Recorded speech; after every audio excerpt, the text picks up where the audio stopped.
चलिए आगे बढ़ते हैं, रुक करते हैं दिल्ली से मिल रही खबर का, जहां आतंकी तहव्वुर राणा को भारत लाया जा रहा है। अमेरिका से भारत लाया जा रहा है तहव्वुर राणा। किसी भी वक्त दिल्ली लाया जा सकता है तहव्वुर को। यह बड़ा अपडेट बता दें आपको कि गाजियाबाद के इंडियन एयरवेज पर ये विशेष विमान पहुंचेगा। दिल्ली में एनआईए की हिरासत में आतंकी तहव्वुर को रखा जाएगा और ऐसे में एनआईए दफ्तर के बाहर की सुरक्षा व्यवस्था को बढ़ा दिया गया है। पैरामिलिट्री फोर्सेस यहां पर तैनात कर दी गई है। दिल्ली के तिहाड़ जेल में खास तैयारी की जा रही है। हालांकि जैसे ही तहव्वुर राणा दिल्ली पहुंचेगा, एनआईए इसे अपनी हिरासत में लेगी, इसे कोर्ट में पेश किया जाएगा, वहां से इसकी रिमांड मांगी जाएगी। करीब 30 दिन की रिमांड हो सकती है, ऐसी खबर निकलकर सामने आ रही है। और उसके बाद जब रिमांड अवधि खत्म हो जाएगी तो इसे तिहाड़ जेल में रखा जाएगा। मुंबई हमले का ये मुख्य आरोपी तहव्वुर राणा 17 साल बाद आखिरकार भारत आ रहा है और इसे भारत लाना एक बहुत बड़ी कूटनीतिक सफलता के तौर पर देखा जा रहा है।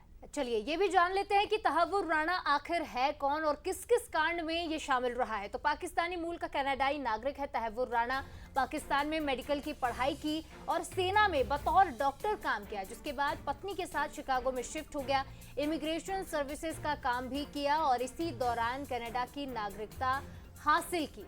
और ये भी समझना जरूरी है कि आखिर इस मुंबई हमले की साजिश कैसे रची गई थी।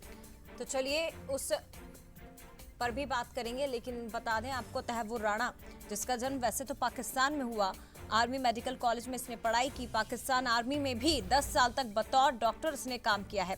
लेकिन ये बताया जाता है कि तहव्वुर राणा को वहां अपना काम पसंद नहीं आया, उसने नौकरी छोड़ दी। भारत के खिलाफ आतंकी गतिविधियों में ये शामिल रहने लगा। और तहव्वुर राणा फिलहाल कनाडा का नागरिक है, लेकिन हाल ही में वो शिकागो का निवासी था, जहां उसका बिजनेस बताया जा रहा है। लेकिन लंबे समय से ये अमेरिका की कैद में था। तो मुंबई हमले का मास्टरमाइंड तहव्वुर राणा जल्द ही दिल्ली पहुंचेगा, लेकिन उससे पहले ये समझ लेते हैं कि हमले से कैसे मुंबई दहली थी, क्या कुछ प्लानिंग की गई थी और इसे कैसे इंप्लीमेंट किया गया था। 26 नवंबर 2008 वो दिन जब आतंकी हमला हुआ। लश्कर के 10 आतंकियों ने मुंबई के ताज होटल पर हमला बोला और मुंबई में 4 दिन तक खूनी खेल चला। तो बता दें आपको 9 हमलावर समेत 175 लोग मारे गए, 300 से ज्यादा लोग घायल हुए थे। लेकिन आज भी मुंबई के दिल में वो जख्म जिंदा हैं।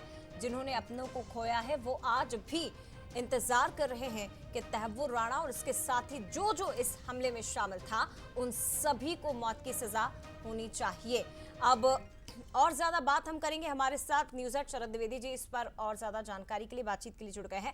शरद जी, आखिरकार 17 साल बाद इस आतंकवादी को भारत लाया जा रहा है, आगे प्रोसेस क्या हो सकती है और इससे भारत लाना कूटनीतिक तौर पर कितनी बड़ी सफलता के तौर पर देखा जाएगा? एक लंबी प्रक्रिया है। लंबी प्रक्रिया के बाद करीब 10 वर्षों से भारत इसके लिए प्रयास कर रहा था और इसके साथ ही तहव्वुर राणा ने जिसके माध्यम से रेकी कराई थी, डेविड कोलमैन हेडली।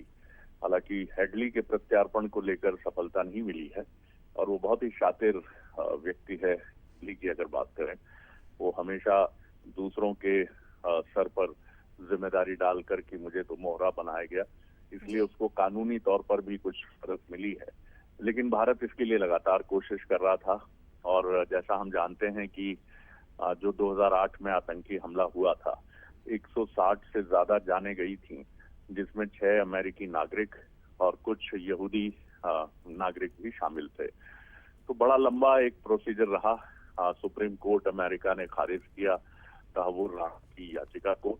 भारत लाए जाने के पीछे महत्वपूर्ण बात यह है कि भारत को अब अंतर्राष्ट्रीय मंच पर मजबूती से तहव्वुर राणा से जो भी बातचीत होगी, उसके डिटेल्स वो सार्वजनिक करके अंतर्राष्ट्रीय मंच पर भारत के खिलाफ जो पड़ोसी मुल्क की साजिश है लश्कर ए तैयबा के जरिए, उसके षड्यंत्र को वो बहुत मजबूती से रख सकता है।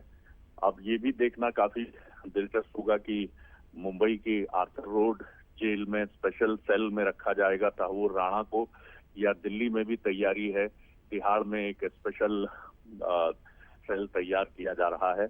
एनआईए की विशेष अदालत में सुनवाई होगी और एनआईए के विशेष जज ही इसकी सुनवाई करेंगे। तो काफी भारत के लिए ये एक बड़ी सफलता है और इसमें अमेरिका ने हमारा साथ दिया।